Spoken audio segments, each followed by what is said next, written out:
नमस्कार विद्यार्थी मित्र हो. आजच्या व्हिडिओमध्ये इयत्ता 8वी कोल्हापूर जिल्हा मुख्याध्यापक संघ कोल्हापूर यांच्यामार्फत जानेवारीमध्ये गणित प्रज्ञा परीक्षा घेतली जाणार आहे. या ठिकाणी गणित प्रावीण्य परीक्षेमध्ये म्हणजे रामानुजन गणित प्रावीण्य परीक्षेमध्ये जे प्रावीण्य पात्र ठरलेले आहेत त्यांची 2 नंबरची परीक्षा जानेवारी महिन्यात होत आहे. त्या प्रश्नपत्रिकेचा नमुना आपण 2023ची प्रश्नपत्रिका गणिताची सोडवित आहोत. काही प्रश्न सोडवलेले आहेत. अशा पद्धतीचं स्वरूप येणाऱ्या परीक्षेसाठी असू शकतं. अभ्यासक्रम तोच असतो, त्यामुळं सरावासाठी हा भाग महत्त्वाचा आहे. प्रश्न 6 सोडवलेले आहेत. 7वा प्रश्न त्यातला ए 2 गुणांचा सोबतच्या आकृतीत रेख एडी एकरूप रेख सी बी आणखी एक कोणती माहिती दिली असता त्रिकोण ए डी सी व त्रिकोण सी बी ए बाकोबा कसोटीने एकरूप दाखवता येतात.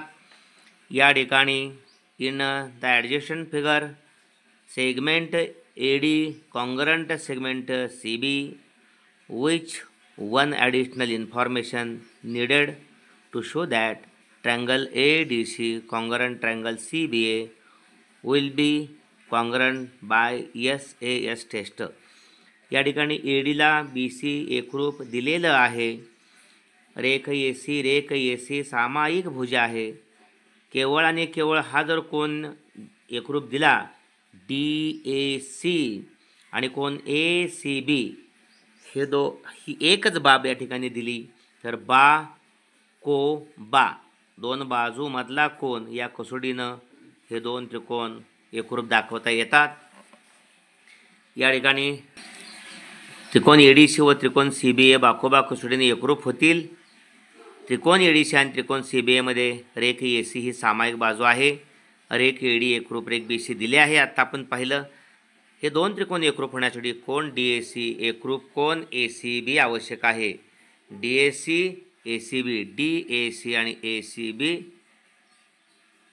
ही एकच बाब आवश्यक आहे. ओके.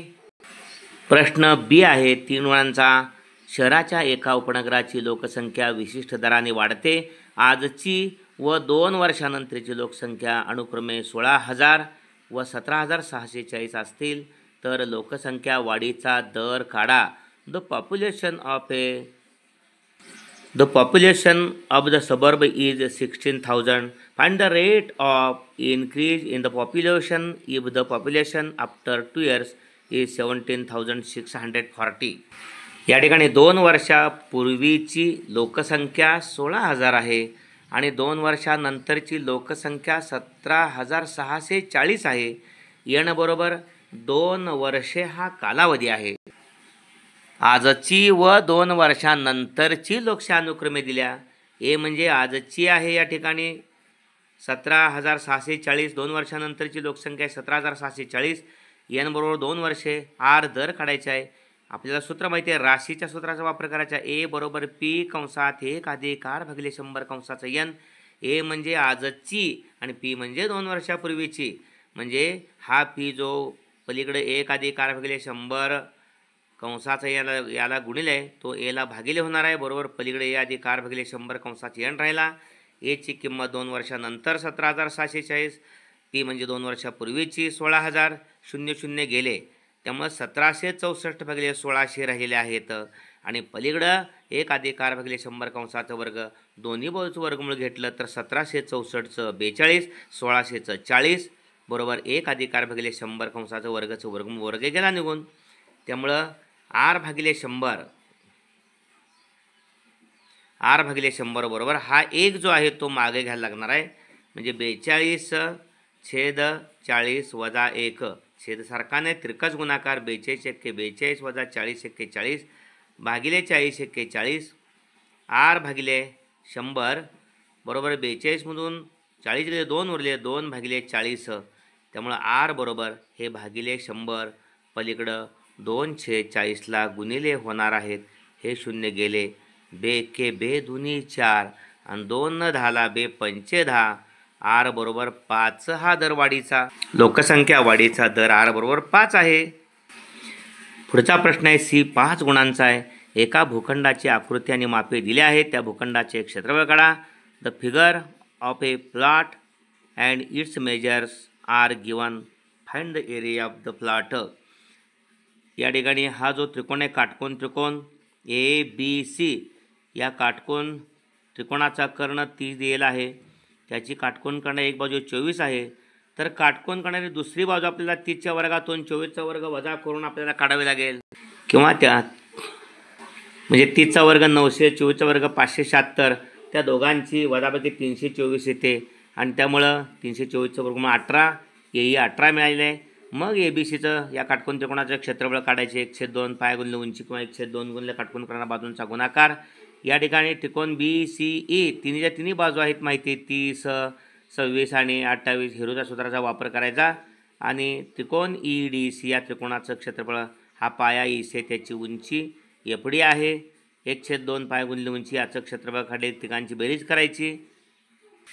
त्याच त्रिकोण ABचं क्षेत्रफळ बरोबर 1/2 AE उंची आहे, पाया AB आहे. AE काढण्यासाठी पायथागोरसचं प्रमेय आपण वापरलेलं आहे. त्रिकोण BAE मध्ये काटकोन त्रिकोणात पायथागोरसचं प्रमेय वापरून AE वर्ग बरोबर BE वर्ग म्हणजे 30 वर्ग वजा AB वर्ग 24 वर्ग, 900 वजा 576 24चा वर्ग, 30चा वर्ग 900, दोघांची वजाबाकी 324 आहे. AE वर्ग बरोबर 324 आणि AE वर्गाचं वर्गमूळ AE आणि 324चं 18. म्हणजे एरिया त्रिकोण ABE बरोबर 1/2 24 गुणिले या ठिकाणी 18. 2 18ला भागलं 92 18, 24 90 216 चौरस मीटर त्या त्रिकोणाचे क्षेत्रफळ. दुसरा हा त्रिकोण आहे त्रिकोण CDE, त्याचा पाया 28 आहे. 1/2 CE गुणिले उंची FD आहे. 1/2 गुणिले 24 28 गुणिले 16, त्यामुळं 2 या ठिकाणी 28ला भागलं 2 एके 2 14 आलं आणि 16चा आणि 14चा गुणाकार 16 चौक 64ला 4 40 6, 16 एके 16 आणि 6 22 224 चौरस मीटर. आता त्रिकोण BCE क्षेत्रफळ काढण्यासाठी त्याची अर्धपरिमिती काढायची. त्याच्यात तिन्ही बाजू माहिती आहेत. समजा A बरोबर आपण 30 घेतलं, B 26 घेतलं, C 28 घेतलं. या ठिकाणी A 30 घेतलं, B 26 घेतलं, C 28 घेतलं, तर त्याची अर्धपरिमिती म्हणजे तिघांची बेरीज भागिले 2. म्हणजे या ठिकाणी 30 अधिक 26 अधिक 28 भागिले 2, यस म्हणजे अर्धपरिमिती आहे. अर्धपरिमिती त्याची काढण्यासाठी या ठिकाणी तिघांची बेरीज, तिन्ही बाजूंची बेरीज भागिले 2. 30 अधिक 26 अधिक 28 84 बेरीज आली. 8 7 14 4 4 1 2 2 4 3 7 1 8 42 84 भागिले 2 42. या ठिकाणी अर्धपरिमिती आली. हिरोचं सूत्र क्षेत्रफळाचं त्या त्रिकोणाचं क्षेत्रफळ काढण्यासाठी CBEचं क्षेत्रफळ हा CBE या त्रिकोणाचं क्षेत्रफळ काढण्यासाठी वर्गमुळात S अर्धपरिमिती सेमी पेरिमीटर, अर्धपरिमितीतलं पहिला अक्षर S, S कंसात S वजा A, दुसऱ्या कंसात S वजा B, तिसऱ्या कंसात S वजा C, S 42 अर्धपरिमिती, 42 वजा पहिली बाजू 30, 42 वजा दुसरी बाजू 20, 42 वजा तिसरी बाजू 28, वर्गमात 42, 42 मधनं 30 गेले 12, 42 गुणिले 12 गुणिले 42 मधनं 26 गेले 16 आणि 42 मधनं 28 गेले 14. वर्गमात 42 गुणिले 12 गुणिले 16 गुणिले 14, 42ची पुढे 14 त्रिकोण 42, 12ची तर त्रिकोण 12, 16 तसंच 14 तसंच. आता 2 14 बदल 1 14, 2 3 बदल 1 3, 4चं 2, 16चं 4, त्यामुळे 14 त्रिकोण 42 आणि 4 दुने 8, 42 गुणिले 8, 8 चौक 32ला 8 दुने 16ला 6 चाले 1, 8 चौक 32 ने 33, 336 चौरस मीटर. त्यामुळे तिघांची बेरीज 336, त्यानंतर या ठिकाणी 224 आणि 216, म्हणजे या ठिकाणी भूखंडाचे क्षेत्रफळ 216 224 336, 6 4 10 6 16 6 चाले 1, 3 1 4 आणि 2 6 आणि 1 7 आणि 3 2 5 2 7 776 चौरस मीटर. ओके. पुढला प्रश्न आहे 8व्यातला A. एका वर्तुळाचे क्षेत्रफळ 1386 चौरस सेमी आहे, तर त्याचा परिघ किती?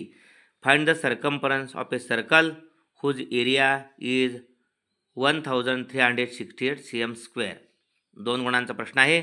आपल्याला वर्तुळाच्या क्षेत्रफळावरून त्रिज्या काढावी लागेल, मग परिघा सूत्र वापरायचं 2 पायार. वर्तुळाचं क्षेत्रफळ पायार वर्ग, क्षेत्रफळ दिलेलं आहे 1386 बरोबर पायची किंमत 22/7 गुणिले r वर्ग. 1386 म्हणून हे भागिले 7 आहे ते गुणिले आणि आर वर्गला गुणिले 22 आहे ते भागिले म्हणजे आर वर्ग मिळणार आहे.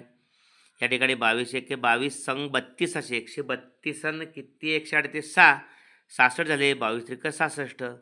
त्यामुळं 7 त्रिक 21 63 आणि 7चा गुणाकार 7 त्रिक 21ला खाच्याले 2 7 चौकोन 42 आणि 2 44 441 म्हणजे आर वर्ग. आर वर्गचं बरोबर आर आणि 421चं बरोबर 21. त्यामुळे या ठिकाणी त्रिज्या त्याची आहे ती त्रिज्या 21 सेमी मिळालेली आहे. त्यानंतर परिघा सूत्र आहे. परिघ बरोबर 2 पाय आर 2 गुणले पायची किंमत 22/7 गुणले आर 21 7 एके 7 7 त्रिके 21 22 दुनी 44 गुणले 3 3 चौक 12 2 हाच्याले 1 3 चौक 12 1 13 132 सेमी हा परिघ आला. ओके. या ठिकाणी बी जस्ताच्या एका आयताकार पत्र्याची लांबी 3.3 मीटर व रुंदी 3 मीटर आहे. या पत्र्यापासून 3.5 सेमी त्रिज्येच्या आणि 30 सेमी लांबीच्या जास्तीत जास्त किती नळ्या तयार होतील? A zinc sheet is of length 3.3 metre and breadth 3 metre. How many pipes of length 30 centimetre and radius 3.5 centimetre can be made from this sheet. या ठिकाणी आपल्याला या आयताच्या पत्र्याच्या क्षेत्रफळाला नळी जी तयार होणार आहे एक त्याच्या नळीच्या क्षेत्रफळानं आपल्याला एकूण क्षेत्रफळ नळी म्हणजे वृत्तचित्त्या करायचे. वृत्तचित्तीच्या वक्र पृष्ठफळानं आपल्याला भागलं पाहिजे. म्हणजे नळ्यांची संख्या बरोबर पत्र्याचे क्षेत्रफळ भागिले वक्र पृष्ठफळ. ओके. या ठिकाणी पत्र्याची लांबी आपल्याला 3.3 मीटर दिली आहे म्हणजे 330 सेंटीमीटर. सेंटीमीटरमध्ये करून घेतलं. पत्र्याची लांबी दिली आहे 3 मीटर म्हणजे 300 सेमी आणि आयताकार पत्र्याचे क्षेत्रफळ मग लांबी गुणले रुंदी 330 गुणले 300 33 त्रिक 99 वर 3 शून्य. या ठिकाणी 99,000 चौरस मीटर चौरस सेमीमध्ये करून घेतलेला आहे. मग एका नळीसाठी लागणारा पत्रा म्हणजे नळीचं वक्र पृष्ठफळ 2 पाय आर एच. वृत्तचित्तीच्या वक्र पृष्ठफळाचं सूत्र मग नळ्यांची संख्या पत्र्याचे क्षेत्रफळ भागिले नळीचे वक्र पृष्ठफळ. पत्र्याचं 99,000 आहे भागिले 2 पाय आर एच 2 गुणले पायची किंमत 22/7 गुणले 3.5 गुणले 30 हे शून्य गेले. त्यामुळं 9,900 भागिले 22 44 7 न 3.5ला 0.5 हे गुणिले 3 शून्य गेल्यामुळं. त्यामुळे या ठिकाणी 99 पुन्हा एकदा 0.5 दशांशनं काढायसाठी 9,900 वर 1 शून्य दिले म्हणजे खाली 44 गुणिले या ठिकाणी 5 गुणिले 3 आपण 15 करूया. ओके. त्यामुळं 11 चौक 44 11 9 99 आणि या 3 शून्य. ओके. त्यानंतर 15 एके 15 90साठी 15 सक्क 90 आणि या 2 शून्य आणि 4 60ला भागल्यामुळं 4 एके 4 उरले 2 4 25 म्हणजे 600ला 4 भागले की 150 येते. पुन्हा एकदा पहा 9,900 छेद 44 गुणले 0.5 गुणले 3 0.5 हे पूर्णांकात करून घ्यायसाठी 9,900 वर शून्य दिली आणि पुन्हा खाली 44 गुणले 5 त्रिक 15. या ठिकाणी 11 चौक 44 11 9 99 3 शून्य 9,000 पुन्हा 15 न 9,000ला 15 सक्क 90 या 2 शून्य 600 भागिले 4 150 म्हणजे 150 नळ्या तयार होतील. ओके. नळ्यांची संख्या बरोबर 150. प्रश्न 8व्यातला सी आहे. जर ए वर्ग अधिक बी वर्ग अधिक सी वर्ग बरोबर 49 आहे. ए बी अधिक बी सी अधिक ए सी बरोबर 120 आहे. ए बी वजा बी सी वजा ए सी 60 आहे. तर ए अधिक बी कंसात घण्याची किंमत काढायची आहे. If a square plus b square plus c square is equal to 49 a b plus b c plus a c is equal to 120 a b minus b c minus a c is equal to 60 then a plus b bracket cube ती value काढायची. Okay. प्रथम त्या ठिकाणी ए अधिक बी अधिक C कंसाचं वर्गाचं सूत्र वापरलं. ए वर्ग अधिक बी वर्ग अधिक सी वर्ग अधिक 2 ए बी अधिक 2 बी सी अधिक 2 ए सी.